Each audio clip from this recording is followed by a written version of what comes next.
ನಮಸ್ತೆ ಎಲ್ಲರಿಗೂ. ಸಾಮಾನ್ಯವಾಗಿ ನಮ್ಮ ಶರೀರದಲ್ಲಿ ನೆಗೆಟಿವ್ ಇದ್ದಾಗ ಅದರಿಂದ ಬರುವ ಲಕ್ಷಣಗಳೇನೆಂದರೆ ನಮ್ಮ ದೇಹದ ಇಡೀ ಜಡ, ಮತ್ತೆ ಟೆನ್ಷನ್, ಸರಿಯಾಗಿ ನಿದ್ರೆ ಬರುವುದಿಲ್ಲ, ಏನೋ ಕೆಟ್ಟ ಆಲೋಚನೆ, ಈ ಥರ ಎಲ್ಲ ಕೆಲವು ರೀತಿ ನಮಗೆ ಅನುಭವಕ್ಕೆ ಬರ್ಬೋದು. ಇಂಥ ಸಮಸ್ಯೆಗಳನ್ನು ಬಂದಾಗ ಅದನ್ನು ಧ್ಯಾನದ ಮುಖಾಂತರ ಯಾವ ರೀತಿಯಲ್ಲಿ ನಾವು ಅದನ್ನು ಸರಿಪಡಿಸಬಹುದು ಅಂತ ಇವತ್ತಿನ ವಿಡಿಯೋದಲ್ಲಿ ನಿಮ್ಮ ಮುಂದೆ ತೋರಿಸಲಾಗುವುದು. ಬನ್ನಿ ಪಸಂದಿ, ಈ ಕಡೆ ಬನ್ನಿ, ಇಲ್ಲಿ ಕೂತ್ಕೊಳ್ಳಿ. ನೋಡಿ, ಈ ತರದ ಟಬ್, ಈ ಟಬ್ ರಬ್ಬಿಗೆ ನೀರು ಹಾಕ್ಬೇಕು.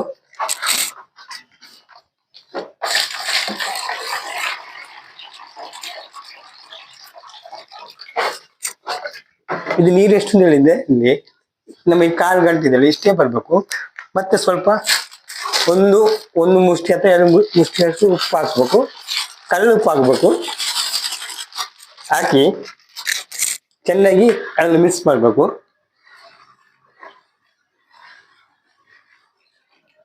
ಮಿಕ್ಸ್ ಮಾಡಿದ ನಂತರ 2 ಕಾಳುಗಳಿಗೆ ಹಾಕಿ ಈ ತರ ಟಬ್ ಇಟ್ಟು ನೀರು ಸ್ವಲ್ಪ ಕಡಿಮೆ ಆಗಿದೆ, ಇನ್ನು ಸ್ವಲ್ಪ ನೀರು ಹಾಕ್ಬೇಕು. ಅಂದ್ರೆ 1/4 ಗಂಟೆ ಹತ್ರ ಬರ್ಬೇಕು. ಅವನಿಗೆ 1/4 ಗಂಟೆ ಹತ್ರ ನೀರು ಬಂದಿದೆ. ಈಗ ಇವರು ಜ್ಞಾನ ಮುದ್ರೆ ಅಂತ ಹೇಳಿ ಜ್ಞಾನ ಮುದ್ರೆ ಇಟ್ಕೊಳ್ಳಿ. ಇದೇ ರೀತಿಯಲ್ಲಿ ಧ್ಯಾನ ಮುದ್ರೆ ಇಟ್ಕೊಳ್ಬೇಕು. ಧ್ಯಾನ ಮುದ್ರೆ ಇಟ್ಕೊಂಡು ಕಣ್ಣು ನಿಧಾನವಾಗಿ ಮುಚ್ಚಿ ಉಸಿರಾಟವನ್ನು ಅಬ್ಸರ್ವ್ ಮಾಡಿರಾಯ್ತು. ಇದರಿಂದ ಪರಿಣಾಮ ಹೇಗಿದ್ರೆ, ಉಪ್ಪು ಭಯಂಕರ ಪವರ್ಫುಲ್, ಅಂದ್ರೆ ನೆಗೆಟಿವ್ ಅನ್ನು ತಗೊಳ್ಳುವಂಥದ್ದು.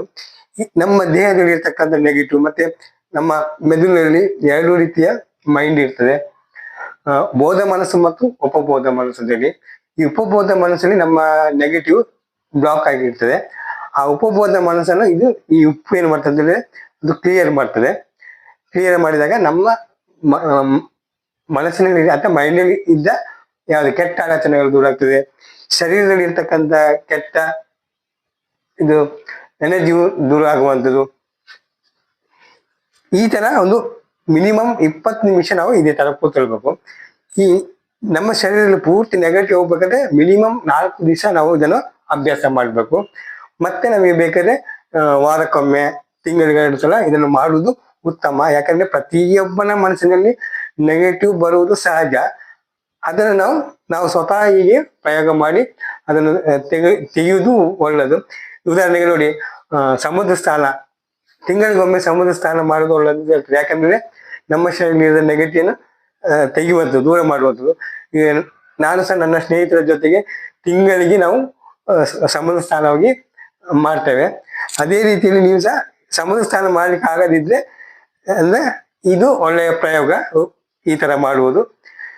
ಮತ್ತೆ 20 ನಿಮಿಷ ಆದ ನಂತರ ನೀವು ಎಷ್ಟು ಹೊತ್ತು ಬೇಕಾದ್ರೆ ಕೂತ್ಕೊಳ್ಬೋದು, ಎಷ್ಟು ಹೊತ್ತು ಕೂತ್ಕೊಳ್ಬೇಕು ಅಷ್ಟೊತ್ತು ಕೂತ್ಕೊಳ್ಳಿ. ನಂತರ 20 ನಿಮಿಷ ಆದ ನಂತರ ನಾವು ಇದರಿಂದ ಕಾಲು ತೆಗೆಯುವಾಗ ಡೈರೆಕ್ಟ್ ನೆಲಕ್ಕೆ ಸ್ಪರ್ಶ ಮಾಡಬಹುದು. ಅಲ್ಲಿ ಬಟ್ಟೆ ಹಾಕಿರ್ತದೆ, ಈ ಕಾಲು ತೆಗೆದು ಇಲ್ಲಿ ಬಟ್ಟೆ ಮೇಲೆ ಇದ್ದೀವಿ. ಈ ತರ ಬಟ್ಟೆಯಲ್ಲಿ ಒರೆಸ್ಬೇಕು. ಯಾಕಂದ್ರೆ ನಮ್ಮ ನೆಗೆಟಿವ್ ಎಲ್ಲ ಆ ನೀರಲ್ಲಿ ಇರ್ತದೆ, ಆದ ಕಾರಣ ನೆಲಕ್ಕೆ ಸ್ಪರ್ಶ ಆಗಬಾರ್ದು. ಮತ್ತೆ ಈ ನೀರನ್ನು ಕೊಂಡೋಗಿ ನಾವು ಈ ತರ ಕೈ ಹೊರಗೆ ಹಾಕ್ಲಿಕ್ಕಿಲ್ಲ, ಹೊರಗಿಂದ ಇಟ್ಕೊಂಡು ಹೋಗಿ ನಮ್ಮ ಬಾತ್ರೂಮ್ ಅಥವಾ ಟಾಯ್ಲೆಟ್ ಕ್ಲೋಸೆಟ್ಗೆ ಹೋಗಿ ಇದನ್ನು ಚೆಲ್ಬೇಕು. ಒಳಗಡೆ ಗಿಡಕ್ಕೆ ಅಥವಾ ತೆಂಗಿನ ಮರಕ್ಕೆ, ಭೂಮಿಗೆ ಸ್ಪರ್ಶ ಆಗಬಾರ್ದು. ಈ ತರ ನೀವು ಮಾಡಿದಾಗ ನಮಗೆ ಒಳ್ಳೆ ಎನರ್ಜಿ ಸಿಗ್ತದೆ, ತುಂಬಾ ಲವಲವಿಕೆಯಿಂದ ಇರ್ತದೆ. ನನ್ನಲ್ಲಿ ಕೆಲವರು ಈ ತರ ನೆಗೆಟಿವ್ ಬರ್ತಾರೆ ಸಮಸ್ಯೆಗೆ, ನೆಗೆಟಿವ್ ಕೆಲವರು ದೃಷ್ಟಿ ಅಂತ ಹೇಳ್ತೇವೆ ನಾವು. ಆಗ ಬಂದಾಗ ನಾನು ಅವ್ರಿಗೆ ಫಸ್ಟ್ ಇದನ್ನೇ 4 ದಿನ ಕಂಟಿನ್ಯೂ ಮಾಡುದು. ಮತ್ತೆ ನೀವು ಕರೆಕ್ಟ್ ಧ್ಯಾನಕ್ಕೆ ಹೋಗಿದ್ದೀರ, ಅವ್ರಿಗೆ ತುಂಬಾ ರಿಸಲ್ಟ್ ಸಿಕ್ಕಿದೆ. ಅವರು ನನಗೆ ಅದನ್ನ ಹಂಚಿಕೊಂಡಿದ್ದಾರೆ. ಅದೇ ರೀತಿ ನೀವೊಮ್ಮೆ ಇದನ್ನು ಪ್ರಯೋಗ ಮಾಡಿ ನೋಡಿ. ನಿಮಗೆ ಇಷ್ಟ ಆದಲ್ಲಿ ನನ್ನ ಈ ಚಾನೆಲ್ಗೆ ಸಬ್ಸ್ಕ್ರೈಬ್ ಮಾಡಿ. ಧನ್ಯವಾದಗಳು.